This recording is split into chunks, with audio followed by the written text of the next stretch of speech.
Hey, welcome to another episode of The Peak.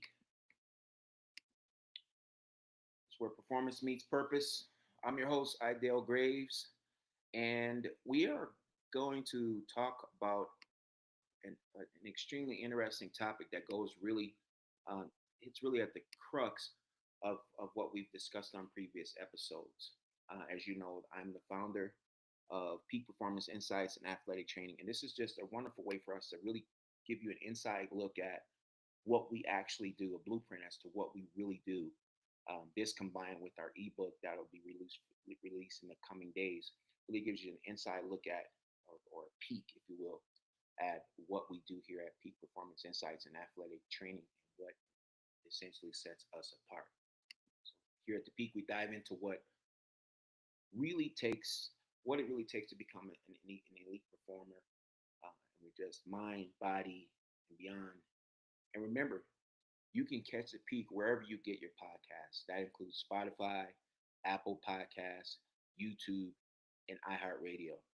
And today's topic is one of the more overlooked elements of peak performance. We look at breaking through the mental wall and building resilience and grit in this episode. So let's get into it. First, what is the mental wall?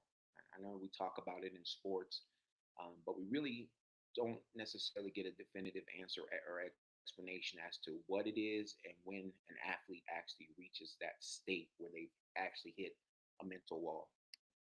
So we'll use this episode to dive deeply into it. The mental wall is that invisible but powerful point where most athletes just stop. Not because they physically can't get it going, but because their mind gives out first. So we need to explore ways to really get beyond that. And I'll use the case study of a sprinter named Caleb. He was a strong, explosive, and technically sound sprinter. But when pressure mounted, his time slipped. What was the issue? We attribute it to performance anxiety. He wasn't just racing his opponents, he was racing his own self doubt. So I'll use my own example after really making this final point, and that is that mental walls don't care how talented you are, they care how well trained your mind is. So I'll give you an example, and 400-meter runners can relate to this for certain. Um, Mental walls. Um, I'll back up a little bit. Keep in mind when you're performing at a high level where your body reaches maximum failure, you have to transfer that physical energy into mental backup. So what I mean by that is you're 10% invested in a high endurance event like the 400 meters, but at some point your body will shut down and it transfers over to your mind, or it relies on your mind to finish the race. So you got to make sure that you condition your mind as a sprinter that performs at the 400-meter level, and even at the 1 and the 200 meters. This could be actually the same scenario. But when you navigating a 400-meter race and you run the first 100 meters, you're pretty much getting to your top speed at the 100-meter mark. The second meter or the back stretch, we use that for relaxing and maintaining maintaining, because we are running at top speed. You can't run faster than your top speed, but the idea to be able to actually champion that race and actually win that kind of a race is to be able to relax on the backstretch. And this is where you're starting to transfer your physical over to your mental. Because when you get to that third turn, that 300-meter mark, your mind starts to play tricks on you. And you guys that have ran the 400 meters can absolutely relate to this. So you have to transfer where your body is starting to fail. You have to transfer that over to your mind. Where if your body transfers over to your mind, but your mind is saying you can't do it, then the mind will prevail, and it'll actually lock up your body, and it'll tighten your muscles and take you out of a relaxation phase, and you'll actually start to rig, or as we talk about, you'll reach that rigor mortis state where your body feels like it's completely dead, and unable to function properly. So a mental wall is where you have where as an athlete says, I can't go any further mentally. physically I'm done, but mentally you're saying I can't do it either. So you have to condition that part of your body, your mind, so that it actually takes the transfer of from the physical space into the mental space and get you prepared to gather and finish at the 3 to 400 meter mark. If you can't navigate that third turn with your mind, then that fourth turn or the final turn and going into the straightaway, you'll completely lock up and you'll fail in that race. But if you can actually tell your mind to relax and get past that mental wall and convert that challenge into an opportunity. That opportunity is if I relax on this third 100 meters, then I'll be well prepared to finish this race. I'll be well prepared to finish this race. Or you can say, oh, the monkey's on my back.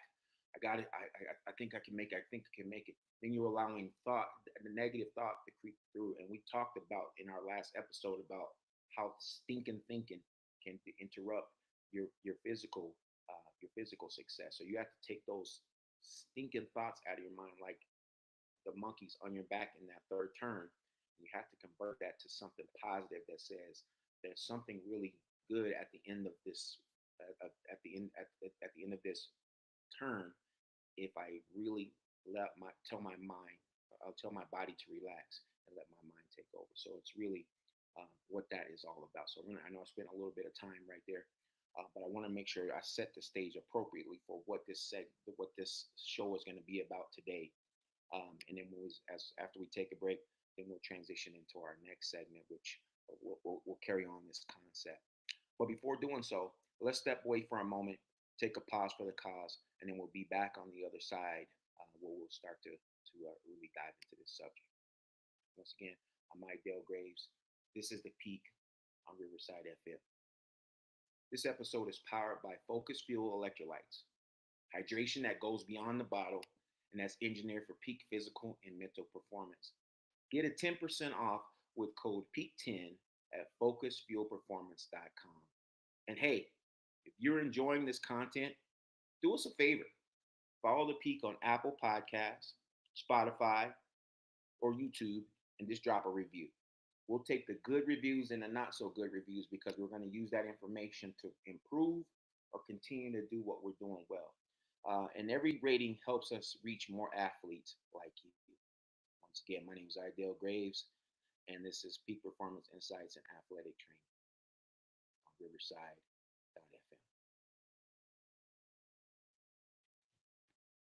All right, now before we went away for our at the end of our first segment, we were really setting the stage for the second segment, which is grit is built, not born.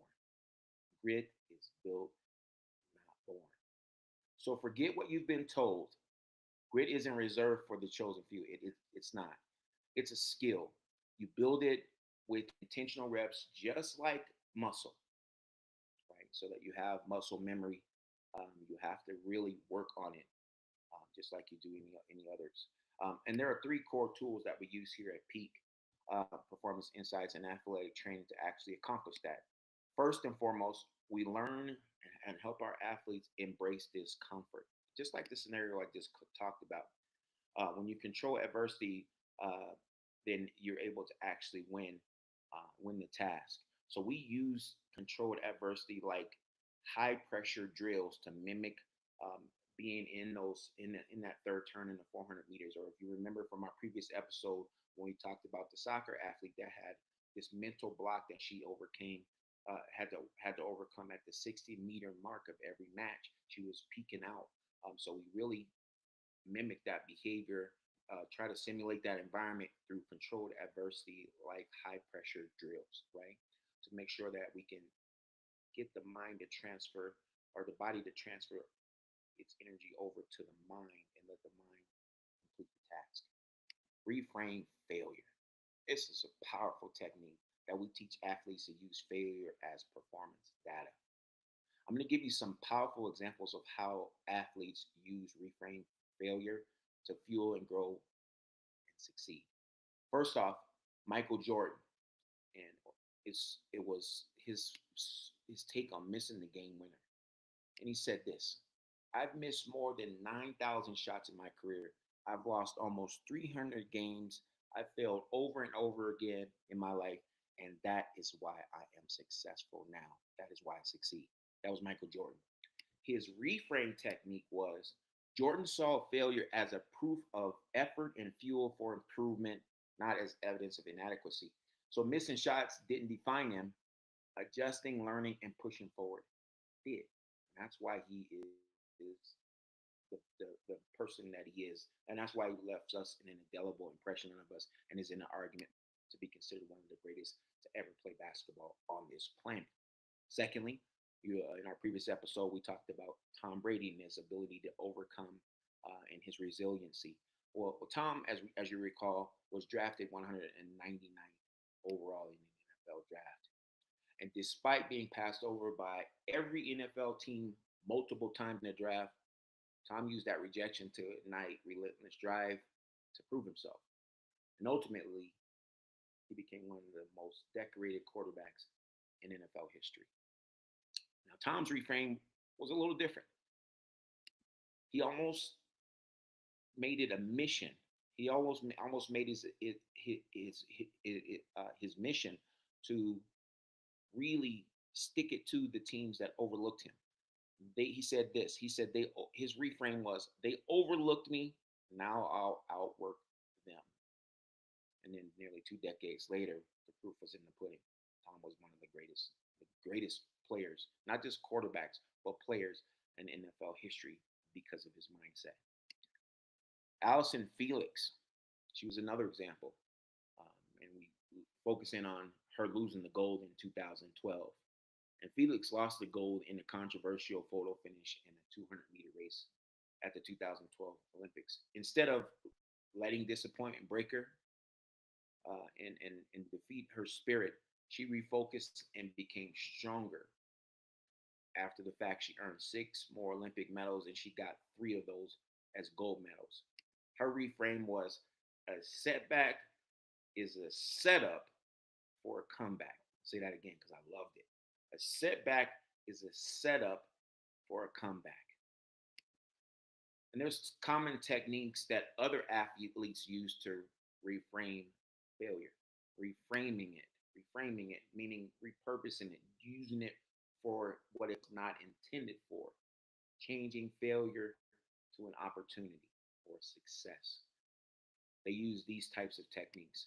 The first of which is the growth mindset.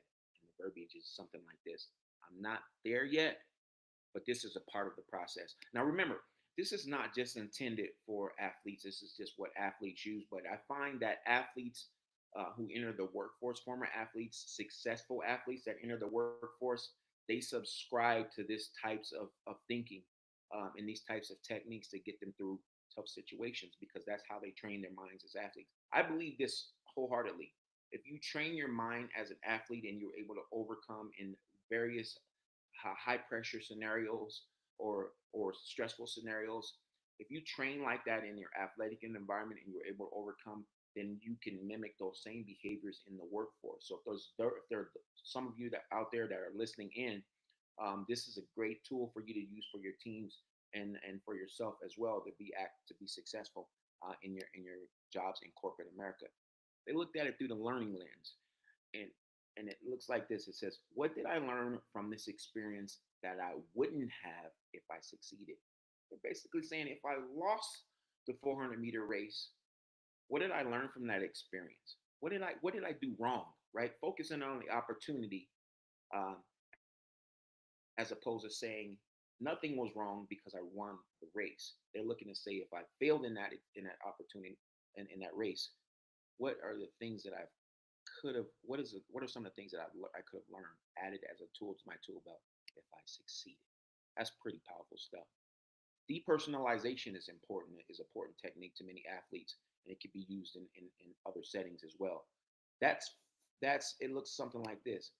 Failure isn't me looking at it through their own personal lens in retrospect. Is something I can analyze and change. Failure isn't me, it's something I can analyze and change. Challenge reframing. Saying something like this: this isn't punishment, it's preparation. Think about this for a moment. Football players, basketball players, soccer players, whatever sport that you're in. Think about your coach saying, "Okay, on the line after practice, after practice." So you're saying to yourself, "Now I've already gone really hard for 2 hours, and now I'm going to spend about 15 minutes doing some additional conditioning. This is purgatory. There's just no reason why I should be put through this." Um, that's the mindset of someone who has stinking thinking, right? Stinking thinking. But if you challenge reframing and you look at it as, my coach is not putting me on the line to run these additional gassers or wind sprints or jingle jangles or gassers, whatever you want to call it. This isn't him punishing us. It's just preparation for the victory. Preparation for the victory. I always say if you train hard and practice, the games become very easy. I remember, and there's many athletes out there that can say the same thing. I remember actually wanting to get on that line and encouraging the guys next to me to want to get on the line, because then there's going to be a time at that 60 minute mark in the soccer match, as we talked about the story previously with the soccer player that flames out at 60 minutes. That's when I'm going to remember we did wind sprints that made us throw up after practice. It pales in comparison to where I feel, where the way I feel currently in this at the 60-minute mark, or the third turn on the 400 meters. I ran extra so that I could be prepared for this situation right now in the third 100 meters. So all I need to do right now is take myself out of the physical being and transfer this over to mental. Let my mind that is well conditioned prepare me for the gather and finish on the final 100 meters of this 400-meter race. If I'd only thought like that when I was competing or peak performing back in the day, I probably would have been able to do more to improve my times. I would have been able to actually be victorious in situations where I came up with close seconds, because nobody wants to really talk about the guy who finished second. That's the first loser when you talk about it in sports terms, is the person that finished in second, and then nobody really cares about anybody thereafter. All right, but I really wish I would have used challenge reframing back in the day um, more, more. I used it somewhat to get me through some challenging times, not only in sports but even in the workforce, and I was prevalent. But I really wish I would have applied it much more when I was younger. Mental conditioning is a big deal, right? This third piece is mental conditioning. That's where we look at visualization, breath work, and we're going to really take a deep dive into breath work as we work through some segments. I'm going to give you guys a perfect example of breath work, and I'm hoping that you have an opportunity to use it in your everyday lives, in your sports competition, or in your work scenarios as well. And then finally, mindset journaling. Like journaling is a critical component as well. So here's a perfect example. Jenna is a competitive wrestler. She journals nightly before tournaments. So instead of her hiding her fears because she has some anxieties about the what ifs, and when she enters the matches, and sometimes she can allow negative thinking or stinking thinking to creep in, and it almost predetermines the outcome. But instead of hiding her nervousness and her anxieties and her fears, she faced them. So what she did was she reframed each fear as an opportunity, and her win rate jumped 30%.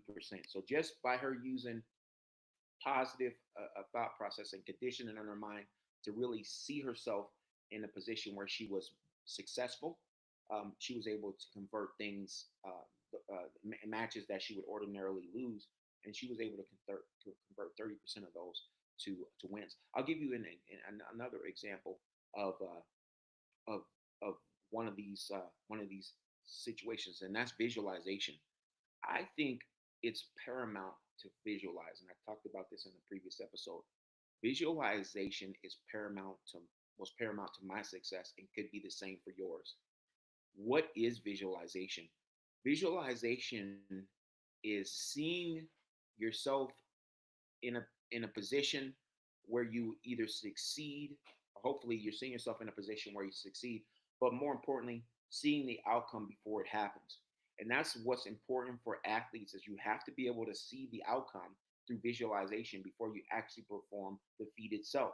And if you see yourself victorious and you see yourself running the race in different phases, so in the 400 meters, for example, because that was my money race, I ran the first turn. I saw myself running the first 100 meters, getting the top speed, and getting and just getting out really well. And then I saw myself leaning and getting to the backstretch and completely getting into relaxation mode, and then and not allow my myself to panic or to tighten up. And then on that third turn, I saw myself right on the shoulder of the number one sprinter in America, Albert Ransom. And I'm talking about a particular race at the state meet before. I saw myself sitting on his shoulder and using his momentum to draft through the third turn, not panicking, not trying to pass on the outside shoulder, and then finally gathering for the big finish. Right? I saw that race before it ever happened. Unfortunately, we still my incredible high school Smoke Hill finished in that particular case last in Montbello. But I used that in many different scenarios. I saw myself in a semi-pro football game, picking off a pass, running it back for touchdowns. I saw myself hitting game-winning shots, or even I remember even at night, and you guys can follow along with me and maybe have these same kind of recollections. I saw myself dunking a basketball as a sophomore, literally in my sleep. I saw myself actually jumping. I was a 2 foot jumper, but I saw myself exploding and going up and dunking the ball as a sophomore. And you know what happened? And remember, it never. We hadn't actually done it yet. I hadn't actually done it yet, but I saw myself doing these things, and eventually, other than the race that I lost at the state track meet, the four by 400 meter race that our team came up behind Montbello. That was the one time that I visualized, but I didn't really win. But I PR'd in the event, ran a 46-second 400-meter dash, which was again it was a self victory, but it wasn't a team victory because it was a relay race. But I digress. I know that there are times that you're going to struggle and you're going to fight and you're going to have to figure it out mentally over physical. But I think the biggest piece is to actually be able to visualize and think about this for a moment. Grit isn't about grinding harder; it's about training smarter. And on that note, I'm going to take another brief pause, and then we'll come back on the other side. But before we do so, I want to tell you that today's episode is brought to you by Prime Recovery Clinics. The recovery services that are built for the modern athlete. They use cryotherapy, compression, and custom recovery plans. Mention the Peak Podcast and get your first session absolutely free. And learn more at primerecoveryco.com. When we come back on the other side, on our third segment, we'll look at the science behind mental resilience. Once again, I'm Idale Graves. This is The Peak on Riverside FM, and we'll be back shortly.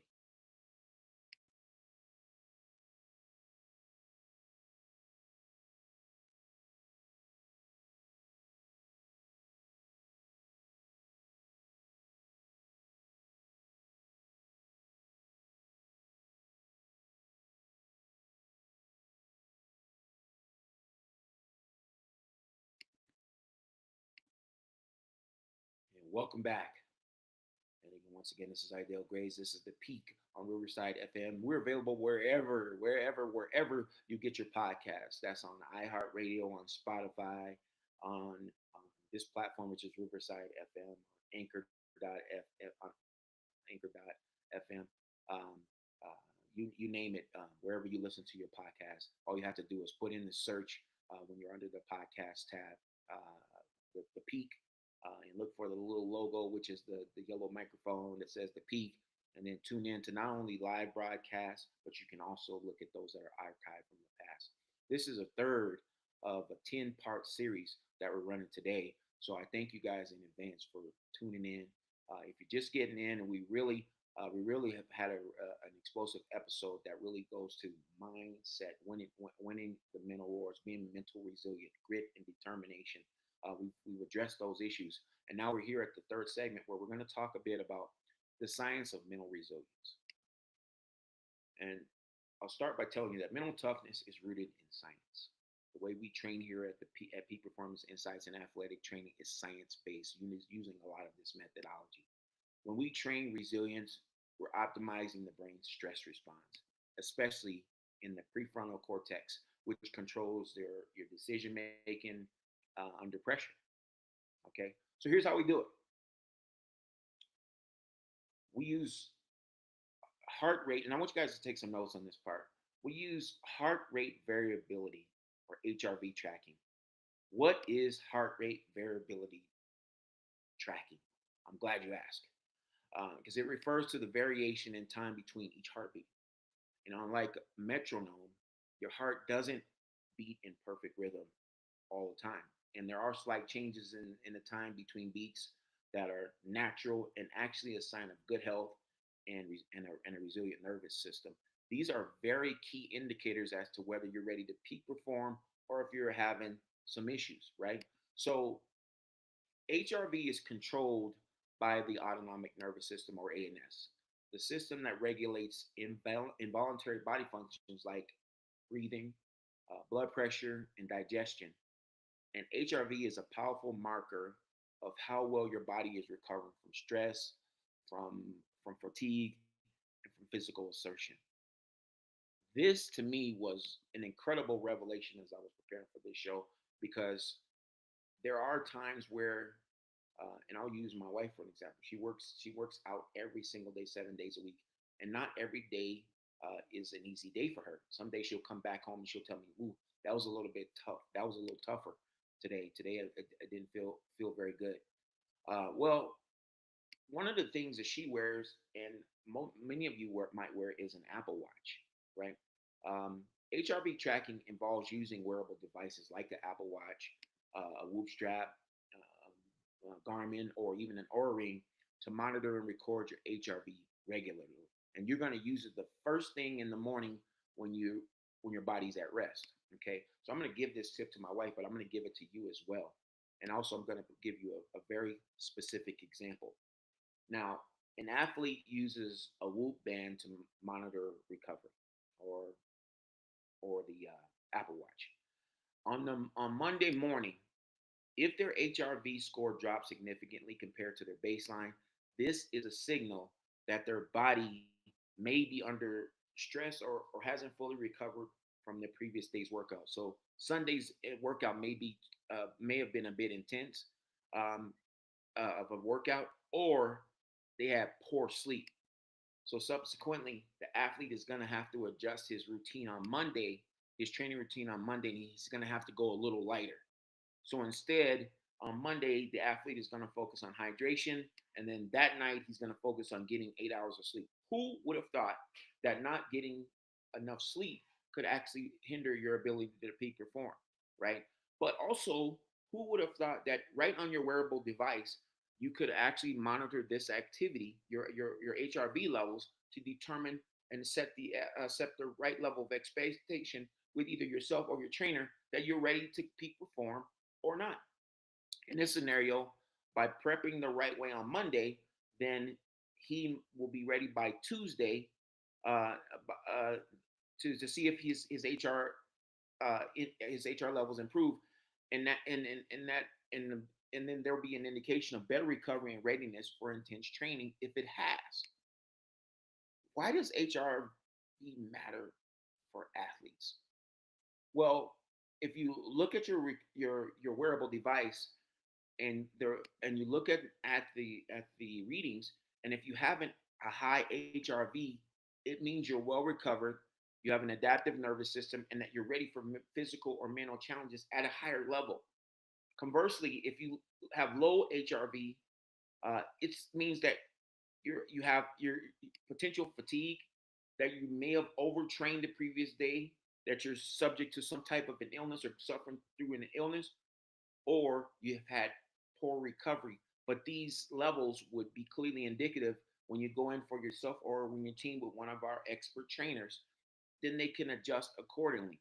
So tracking HRV helps athletes and coaches optimize their training goals so that they can be prepared to get ahead and they can reduce injury risk.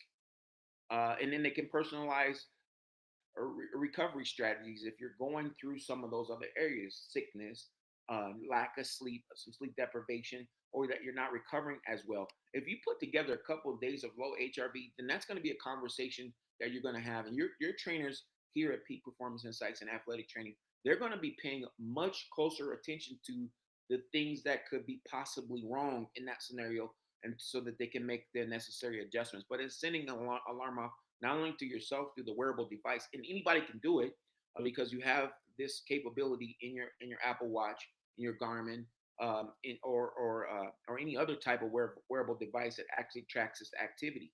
Right? Here's a quick stat: athletes with higher HRV recover faster and they maintain focus longer under competitive stress. Obviously, you're going to fall short if you have lower HRV levels. You may miss some assignments that you would ordinarily be right on top of.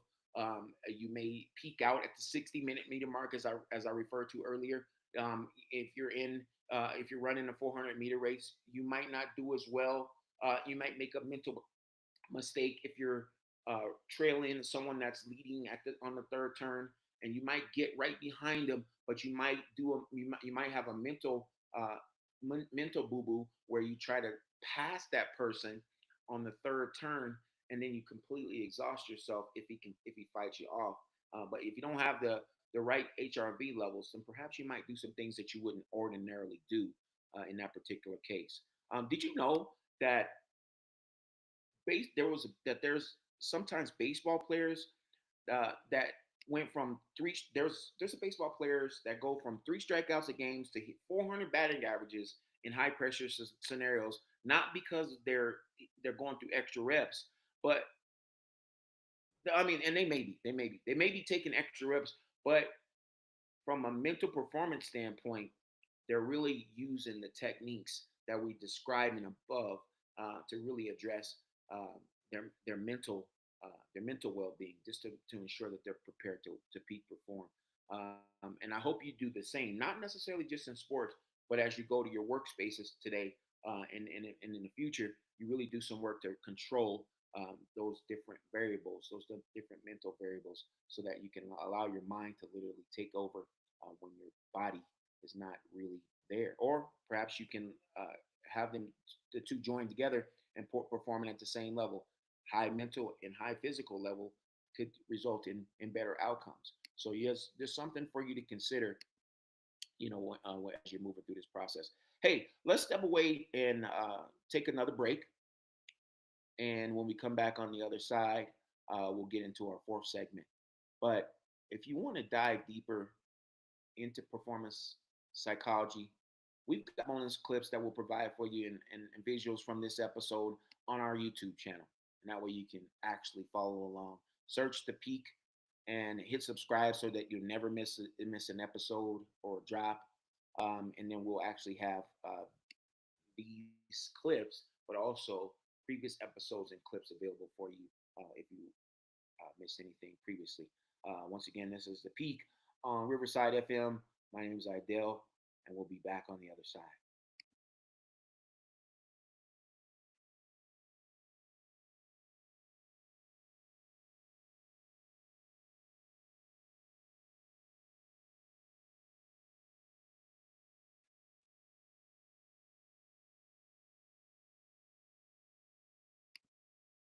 And we are back.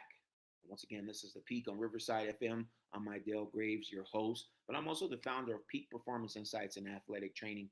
So a lot of what we do in these podcast episodes is we deep dive into what we actually do for your athletes here at Peak Performance Insights and Athletic Training. We do a deep dive, and we do have an upcoming ebook that parallels uh, somewhat to what we discuss on our podcast. Maybe gives you slightly different perspective, but we want to make sure that we can actually define what we do here, discern what separates us with every episode, and give you a clear indication as to why you should choose us versus other cookie cutter approaches that may not address your athlete's physical needs. As you can see, we go beyond the surface and we dive deeper. Right? Today we're talking about mindset, grit, and really ways that you can get past tough mental scenarios so that you're able to peak perform. So in this segment, let's talk about mental reps you can start today. Okay, things that you can do today, right in your own scenario with your own trainers, or hopefully with our trainers. So here's some simple mental tools that you can start to use immediately, right? So visualization. That's picturing both the ideal performance and the ideal outcome, and overcoming adversity at the same time, but you do it in advance of the activity itself. I use the illustration of myself running the 400-meter race before I ran the 400-meter race. You could do the same. Okay, you can be right there, and you can have a big presentation, but you can mentally walk yourself through that entire presentation and to the outcome, or to the last segment where you start to take on questions. You can walk yourself through that so that you see yourself having a flawless presentation in front of 100 to 150 of your peers, and coworkers. You could absolutely uh, work visualization into your life every single day. If you're going out on a run, if you're preparing for a 5K, uh, don't you don't necessarily have to focus on the race, on the preparation piece of it. Remember, we're turning what you're doing if you're doing it the right way, mentally you're doing it the right way, you're turning that hard work that you're putting in there, those extra sprints that you might line up and do after the race, you're turning those into positive outcomes, right? You're turning those into to to positive to positive things that is preparing you for the win. The extra work is preparing you for the win. But if you visualize it, then you ran that 5K before you in your mind before you ever executed, and it really does a lot, for the ultimate outcome. Helps you get past some mental and physical hurdles. Box breathing. We talked about this briefly, but I want to spend a little bit of time because this technique is what I actually used, um, uh, from my junior year of competitive track and field, um, throughout. And I stole this technique from Quincy Watts, who was the one of the first folks that I knew that represented the United States at a very young age. So I think he was 18 years old when he was one of the best, if not the best, 400-meter hurdlers, or excuse me, sprinters in the United States. Quincy talked about box breathing when he was interviewed with Track and Field News, but I never knew that's what this technique was actually called. But he did it, and it really helped him get through and navigate through his 400-meter race, and overcome adversities in those races, helped him to relax, um, completely while he was navigating through it. So box breathing is also known as square breathing, and it is a deep breathing technique that involves four equal parts, one of which is inhaling, holding the breath, exhaling, and holding again, each for a set number of seconds. All right. Quincy used to do this do it when he ran the 400 meters, and I copied this. And it was incredibly effective and actually helped me recover throughout the race. But it also helped me stay loose and tighten up. So he did this method as he was racing. But I'm gonna get a little bit deeper into it as I set the anticipation as to share you with you what Quincy did and what I did. It's used to reduce stress, increase your focus, and then regulate the autonomic nervous system, or the ANS. Okay, its origin, box breathing's origin, gained popularity through the U.S. Navy SEALs, where it was taught as a tactical breathing strategy to manage stress in high pressure situations. So all the track and field athletes did, and many other athletes did, was just mimic the behavior of the Navy SEALs, and incorporated it in what they were doing for athletic competition, and it was proving extremely successful. Quincy Watts, of course, was a shining example. The technique, however, was rooted in an anti-ancient yoga practice that focuses on breath control as a pathway to mental and physical stability. Here's how it works. Okay, uh, the rhythmic nature of box breathings helps stimulate the parasympathetic nervous system, and it promotes calm, clarity, and enhanced concentration. So here's the technique, and this is the 4x4 example that I was using when I was talking about Quincy Lewis. First, you inhale slowly through your nose for 4 seconds, and then you hold your breath for 4 seconds. You exhale slowly through your mouth for 4 seconds. Then you hold your breath again for 4 seconds. And you repeat that cycle for 4 to 6 rounds or for however long it takes for you to navigate through this process. And you will find that you're completely relaxed. So here, fast forward and kind of what we Quincy into this scenario. He held a Ritz cracker in his hand. I literally read this. He read a Ritz. He held a Ritz cracker between his thumb and his forefingers, pointer finger. I forget what this finger is called right here, but whatever that first big finger is called next to your thumb. He held a Ritz cracker right there, and he ran the race using this very same technique, and he was found that he was completely relaxed when he finished the race. Was not stressed out of in their different phases of the race, and the craziest thing ever is that when he finished the race, he had a wilted Ritz cracker in his hand. So that gives you an idea. So in most cases, if you tighten up, that cracker would break and it would crumble.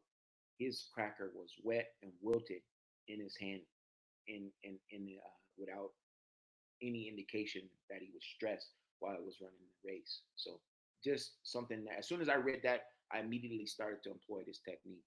All right. So here's another example, an example scenario. So before a game or public speaking engagement, an athlete or a coach might use box breathing in the locker room or in their office, in front of a mirror in the bathroom, wherever you are to calm your nerves. You sit quietly, close your eyes,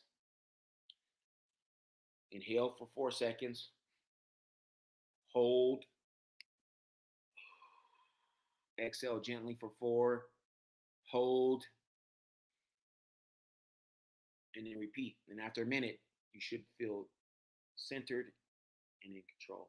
And that's what Quincy Watts did, and that's what you can do when you get out there in your athletic uh, competition, or if you're in front of hundreds and hundreds of employees or a smaller group where you have to do a presentation.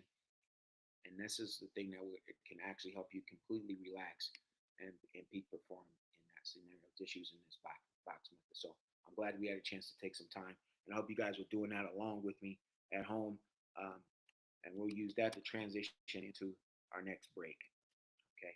Again, this is Ideal Graves, Peak Performance Insights and Athletic Training, and we are live on Riverside.fm or anywhere else that you receive your podcast. I'm going to take a step away for a moment to take a pause, to take just a pause for the cause, and then we'll come back and we'll talk about defining your why.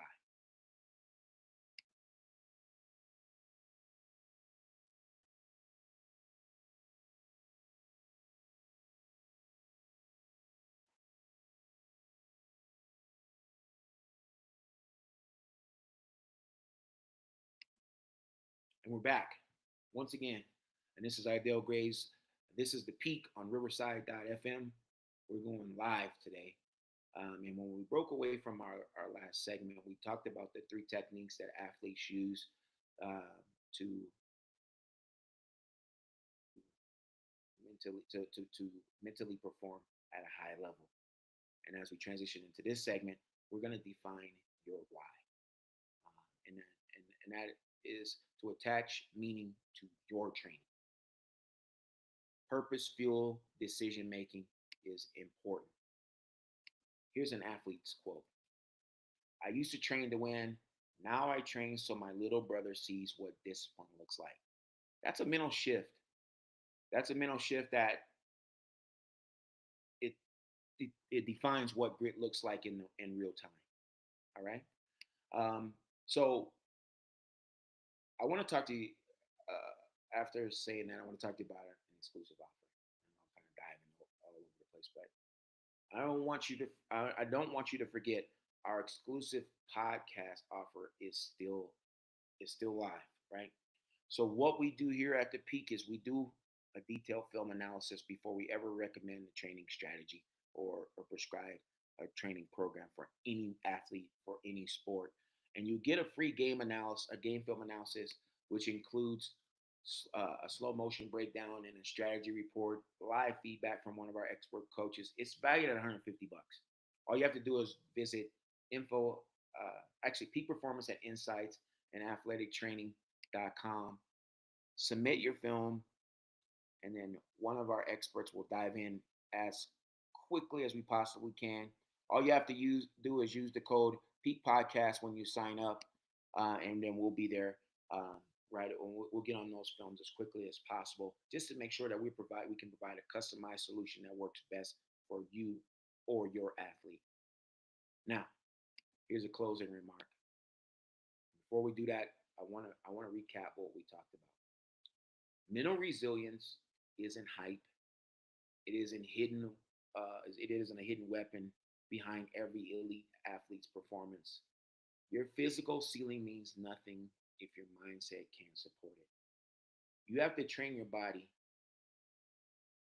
but train your mind harder. And don't forget to hit that follow button on Spotify, Apple Podcasts, or YouTube, and share the episodes with someone chasing greatness. So until next time, stay sharp, train smart, and always push toward the peak. Once again, my name is Idale Graves. This is The Peak on Riverside FM. Have a great day.